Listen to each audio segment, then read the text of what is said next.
बिस्मिल्लाहिर्रहमानिर्रहीम, अस्सलाम वालेकुम। आज का हमारा जो टॉपिक है वो एक्टिवेशन एनर्जी वाला है। जैसे कल हमने डिस्कस किया था activation energy, minimum amount of energy, minimum energy required to start a reaction. किसी भी रिएक्शन को स्टार्ट करने के लिए एनर्जी, जो सबसे कम एनर्जी की मिकदार दरकार होती है उसको हम कहते हैं एक्टिवेशन एनर्जी। पिछले लेक्चर में हमने डिस्कस किया था कि ये एज ए बैरियर के तौर पर काम करती है, यानी कि अगर एक्टिवेशन एनर्जी होगी तो वो रिएक्शन जो है वो प्रोसीड हो सकता है, अदरवाइज वो रिएक्शन प्रोसीड नहीं होता। बात ऐसा होता है कि हमारे पास इतनी मिकदार में एक्टिवेशन एनर्जी मौजूद नहीं है कि जितनी मिकदार उस रिएक्शन को एक्टिवेशन एनर्जी की चाहिए स्टार्ट होने के लिए, तो उसके लिए क्या होता है कि एंजाइम यूज होते हैं। एंजाइम जो होते हैं lowers activation energy.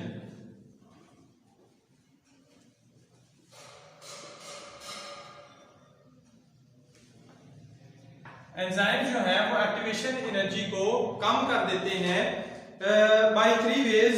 Alter the shape of, सबसे पहला alter the shape of substrate. जो सबस्ट्रेट है जिसके ऊपर एंजाइम अपना असर शो कर रहा है, एंजाइम जिसके ऊपर अपना एक्ट कर रहा है, उस सबस्ट्रेट की शेप को चेंज करके, उसकी शक्ल सूरत को तब्दील करके एंजाइम जो है वो एक्टिवेशन एनर्जी को कम कर सकते हैं। दूसरी चीज, बाय डिसरप्टिंग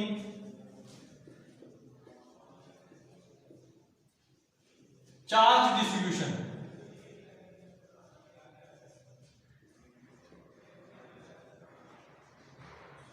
एंजाइम जो है वो सबस्ट्रेट के ऊपर चार्ज की जो डिस्ट्रीब्यूशन है उसको भी तब्दील करके, चार्ज डिस्ट्रीब्यूशन को चेंज करके जो एक्टिवेशन एनर्जी उसको कम कर सकते हैं। और तीसरा जो तरीकाकार है, by bringing substrate in correct orientation.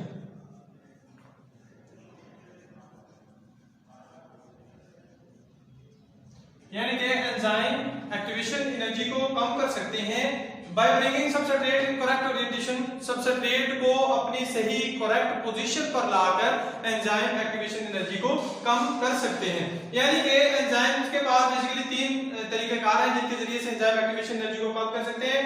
Alter the shape of substrate, substrate की शक्ल सूरत को, शेप को चेंज करके।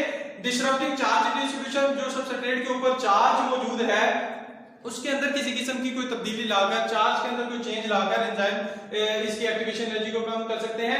तीसरा जो एंजाइम्स के पास तरीकाकार होता है, by bringing the substrate in correct orientation. Substrate को एक खास सिमत में लाकर एक्टिवेशन एनर्जी को कम कर सकते हैं। अगर हम इस चीज को ग्राफ की मदद से देखें,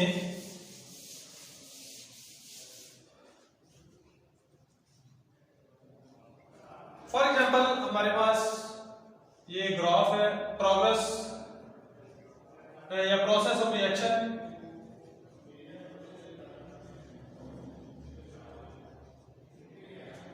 इसमें हम देखते हैं कि ये हमारे पास सबस्ट्रेट्स हैं, ये हमारे पास यहां पर प्रोडक्ट्स हासिल हो रही है। सबसे पहले हमारे पास एंजाइम नहीं है तो इस सबस्ट्रेट को प्रोडक्ट में कन्वर्ट करने के लिए ये हमारे पास एक्टिवेशन एनर्जी है। एक्टिवेशन एनर्जी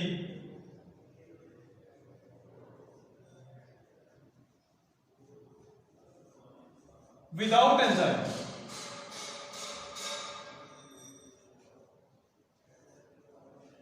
यानी कि हमने एंजाइम का इस्तेमाल नहीं किया तो हमारे पास एक्टिवेशन एनर्जी, यहां अगर हम इस साइड पर देखें तो free energy, free energy.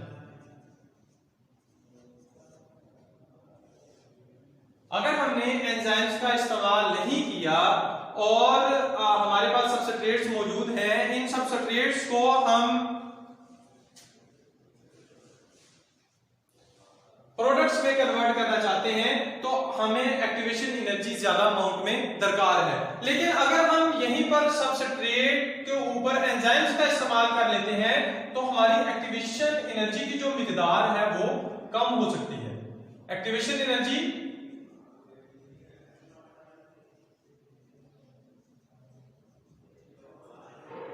With enzyme, यानी कि अगर हमारे पास जब एंजाइम का इस्तेमाल कर लिया, हमारे पास अगर कम मिकदार में भी एनर्जी एक्टिवेशन एनर्जी मौजूद है तो हमारे सबस्ट्रेट जो है वो प्रोडक्ट में कन्वर्ट हो सकते हैं। लेकिन अगर हम एंजाइम का इस्तेमाल नहीं कर रहे तो हमारे पास इस सबस्ट्रेट को प्रोडक्ट के अंदर कन्वर्ट करने के लिए ज्यादा मिकदार में एनर्जी दरकार है। अगर इतनी मिकदार में एनर्जी मौजूद नहीं है तो हमारा ये रिएक्शन जो है वो टेक प्लेस नहीं हो सकता, ये सबस्ट्रेट्स जो है ये प्रोडक्ट्स में कन्वर्ट नहीं हो सकती। ये उसी वक्त कन्वर्ट होंगी जब हमारे पास इतनी मिकदार में एक्टिवेशन एनर्जी मौजूद होगी। लेकिन इसी एक्टिवेशन एनर्जी को हम लो कर सकते हैं, कम कर सकते हैं, किसकी मदद से? With enzyme. एंजाइम की मदद से हम इस एक्टिवेशन एनर्जी को कम कर सकते हैं। दूसरी तरफ अगर हम देखें, enzymes can be categorised in on the basis of site they work, where they work. इसकी दो कैटेगरीज होती हैं, इंट्रासेलुलर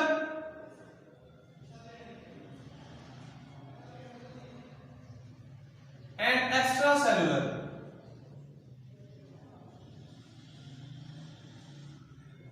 एंजाइम्स की अगर प्रेजेंस की बिना पर हम इनकी कैटेगरीज देखें, इंट्रासेलुलर एंजाइम्स और एक्स्ट्रासेलुलर एंजाइम, इनको एंडो एंजाइम या एक्सो एंजाइम का नाम भी देते हैं।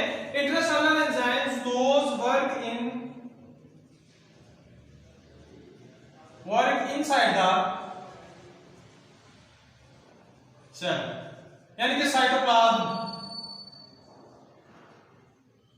के अंदर ग्लाइकोलाइसिस का अमल,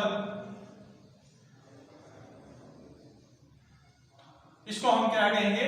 intracellular enzyme. And extracellular enzymes those which work outside the cell. For example हमारे जो डाइजेस्टिव एंजाइम है, जो कि स्टमक वगैरह के अंदर एंजाइम अपना असर शो करते हैं, उनको हम क्या कहेंगे? Extracellular enzyme. ऐसे एंजाइम जो सेल से बाहर काम करते हैं उनको एक्स्ट्रासेलुलर एंजाइम कहते हैं, और जो सेल के अंदरूनी जानिब काम कर रहे हैं उनको इंट्रासेलुलर एंजाइम्स का नाम दिया जाता है। इसके साथ अगर हम एंजाइम्स की कैरेक्टरिस्टिक्स को डिस्क्राइब करें, characteristics of enzymes,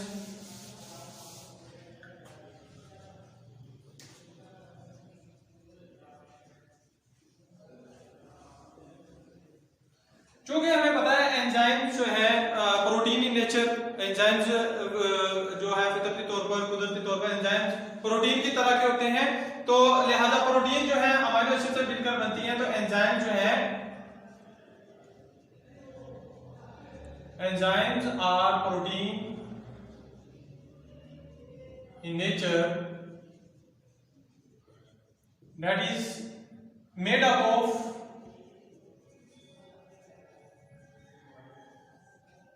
amino acid. Enzymes protein की ही तरह के होते हैं, उसकी वजह क्या है कि ये अमीनो एसिड से मिलकर बनते हैं। एंजाइम्स चूंकि अमीनो एसिड से मिलकर बनते हैं, लिहाजा प्रोटीन नेचर के अंदर ये प्रोटीन की तरह के होते हैं। Enzyme catalyse reaction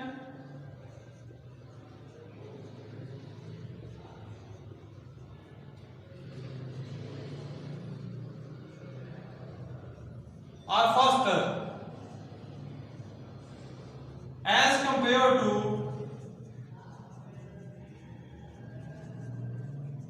uncatalyzed reactions, यानी कि ऐसे रिएक्शंस जिनको चलाने के लिए एंजाइम्स दरकार होते हैं, जिनकी कैटालाइसिस एंजाइम की मदद में, यानी कि वो रिएक्शन जो है एंजाइम्स की मौजूदगी में चलता है, उस रिएक्शन को यानी कि उसकी रफ्तार जो है, उसकी स्पीड जो है वो तेज होगी उस रिएक्शन की निस्बत जिसके अंदर एंजाइम इस्तेमाल नहीं हो रहे। Enzyme catalyse reaction faster than uncatalysed reaction. Enzyme usually specific for the type of reaction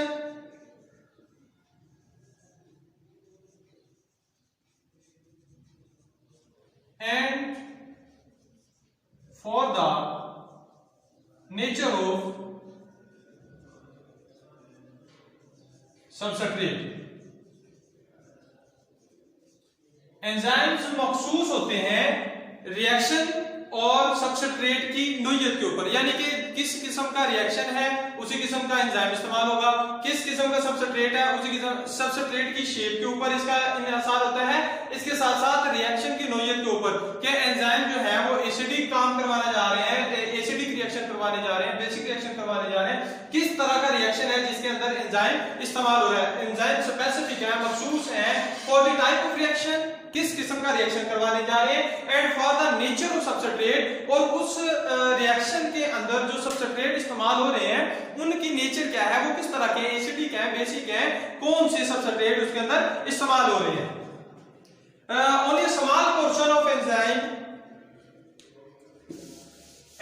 molecule जो है उसका एक थोड़ा सा हिस्सा सिर्फ और सिर्फ जो है इस्तेमाल होता है रिएक्शन में, एक्टिव साइट उसको कहते हैं। Small portion of enzyme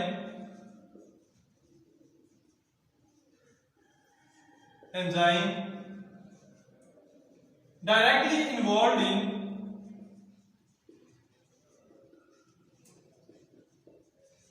in a reaction। किसी भी रिएक्शन के अंदर जो डायरेक्टली हिस्सा ले रहा है एंजाइम का, वो छोटा सा हिस्सा, वो छोटा सा एरिया जो कि किसी रिएक्शन के अंदर डायरेक्ट इन्वॉल्व हो रहा है, डायरेक्ट आमद दरामद कर रहा है, उसको हम क्या कहेंगे, एक्टिव साइट। एक्टिव साइट का फंक्शन क्या है,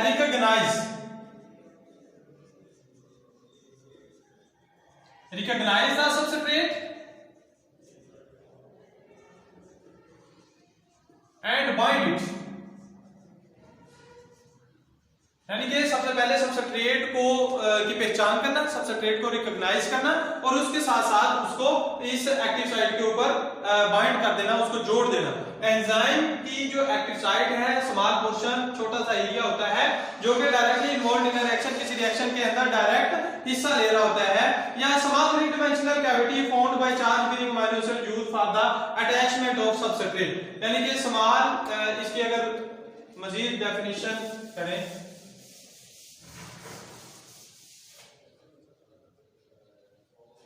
small three-dimensional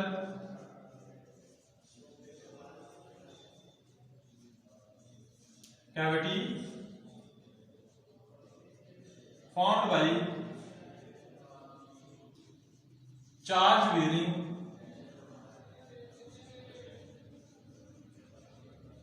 amino acid।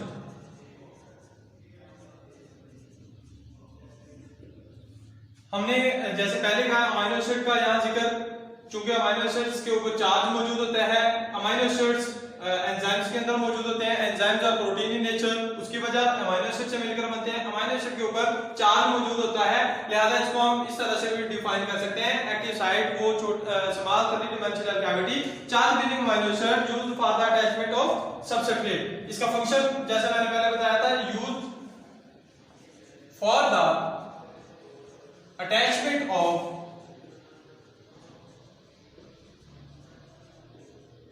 substrate।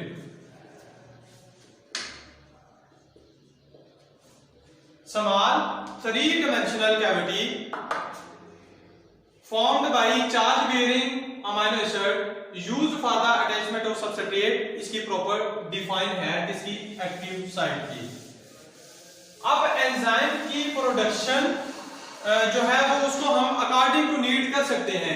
Production of enzyme उसको हम कम या ज्यादा कर सकते हैं। सेल के अंदर बेसिकली एंजाइम प्रोडक्शन जो है वो इनहांस या डिमिनिश अकॉर्डिंग टू नीड, उसकी जरूरत के मुताबिक या तो बढ़ जाती है या कम हो जाती है। इस होती किसकी मदद से, इसके अंदर होते हैं इनहिबिटर्स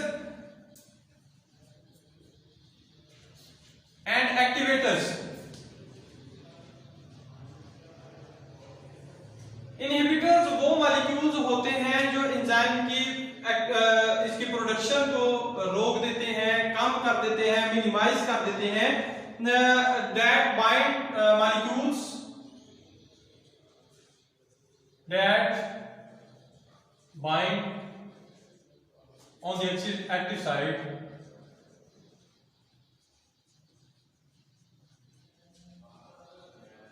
वो मॉलिक्यूल्स जो कि एक्टिव साइट के ऊपर अटैच हो रहे हैं और डिक्रीज इट्स एक्टिविटी, एंजाइम के एक्टिव साइट के ऊपर अटैच हो रहे हैं and decrease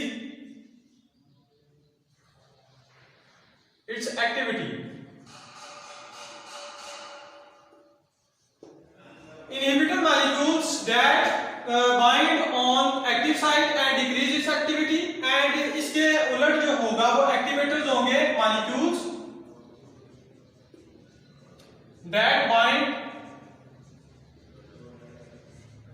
on active site and increase, यानी कि उसकी मिकदार को कम कर देते हैं और ये जो है उसकी मिकदार को बढ़ा देते हैं, एक्टिवेटर्स जो होते हैं। Enzyme production can be enhanced और डिमिनिश्ड अकॉर्डिंग टू नीड, यानी कि जितनी मिकदार में एंजाइम चाहिए उनकी प्रोडक्शन को कम या ज्यादा किया जा सकता है। Some enzymes do not need any additional factor, और कुछ एंजाइम ऐसे होते हैं जिनको बैरूनी तौर पर किसी एडिशनल फैक्टर की जरूरत नहीं होती काम करने के लिए, उनको रिक्वायर नॉन प्रोटीन पार्ट, उनको कुछ non protein molecules, non protein हिस्से चाहिए होते हैं। नॉन प्रोटीन इसको कहते हैं कोफैक्टर, नॉन प्रोटीन पार्ट, यानी कि कुछ एंजाइम ऐसे होते हैं जिनको एडिशनली किसी चीज की जरूरत नहीं होती। नॉन प्रोटीन मॉलिक्यूल्स और आयंस जो होते हैं वो इसके साथ अटैच होते हैं, इनको नॉन प्रोटीन पार्ट जो है उसको कोफैक्टर का नाम देते हैं।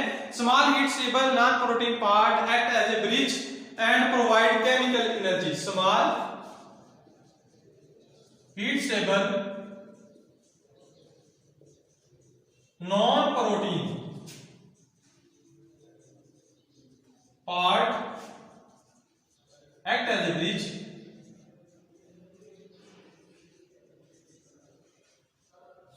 स्मॉल हीट स्टेबल का मतलब है कि इसके अंदर एबिलिटी होती है हरारत को बर्दाश्त करने की। नॉन प्रोटीन पार्ट जो कि प्रोटीन का बना हुआ नहीं होता है, एक्ट एज ए ब्रिज, एक रुकावट के तौर पर, एक कहने के बैरियर के तौर पर काम करता है। एंड प्रोवाइड्स केमिकल एनर्जी,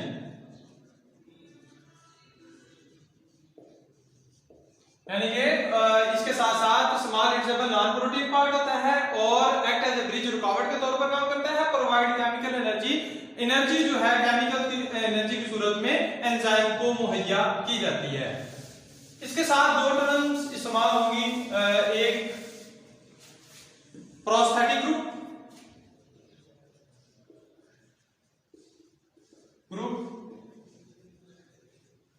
और दूसरी को एंजाइम। हाँ जी, हमने देखा है कि हमारे पास कोफैक्टर कैन आइदर इनऑर्गेनिक और organic of, if organic cofactor are tightly bound to enzyme they are called prosthetic group. Organic cofactor tightly bind with enzyme, इसमें क्या होगा, organic cofactor loosely attached with enzyme। Prosthetic group में organic cofactor tightly bind with enzyme and दूसरा जो coenzyme है organic cofactor loosely attach with enzyme, यानी कि prosthetic group और को एंजाइम दोनों की डिफाइन होगी। Prosthetic group organic cofactor tightly bind with enzyme, it is known as prosthetic group. If organic cofactor loosely attach with enzyme, it is known as coenzyme. अब pathway जिसके जरिए से enzymes act करते हैं उसको हम बोलते हैं metabolic pathway.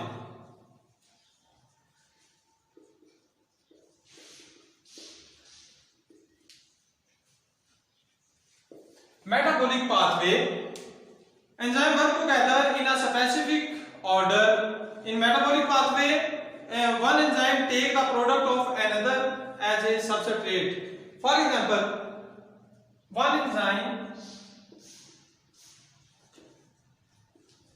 take the product of another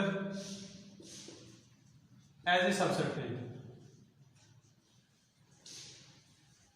यानी फॉर एग्जांपल अगर फर्ज करें ये हमारे पास एक एंजाइम ए है, हमारे पास एंजाइम बी है, ये सी है और ये एंजाइम डी है। अब इस एंजाइम ने ये सबस्ट्रेट है, इस एंजाइम ने अपना असर इस सबस्ट्रेट के ऊपर किया तो ये सबस्ट्रेट किस चीज में कन्वर्ट हो जाएगा, प्रोडक्ट में। ये बी एंजाइम जो है इस प्रोडक्ट के ऊपर असर शो करेगा। बी एंजाइम के लिए ये प्रोडक्ट जो है ये सबस्ट्रेट है, मगर ए एंजाइम के लिए ये चीज जो है ये प्रोडक्ट है। क्योंकि इसकी सबस्ट्रेट ये थी, ए एंजाइम ने सबस्ट्रेट के ऊपर अपना असर शो किया, सबस्ट्रेट कन्वर्ट हो गया प्रोडक्ट में। अब बी एंजाइम जो है इस लीनियर चेन के अंदर बी एंजाइम जो है वो अपना असर इस प्रोडक्ट के ऊपर जो ए से आई थी, ए एंजाइम की प्रोडक्ट जो थी उसके ऊपर बी एंजाइम अपना असर शो करेगा। बी एंजाइम के लिए ये प्रोडक्ट सबस्ट्रेट होगी, मगर अगर हम ए के हिसाब से बात करें तो ये ए की प्रोडक्ट होगी। इसी तरह इसकी जो प्रोडक्ट मजीद आएगी वो सी एंजाइम के लिए सबस्ट्रेट होगी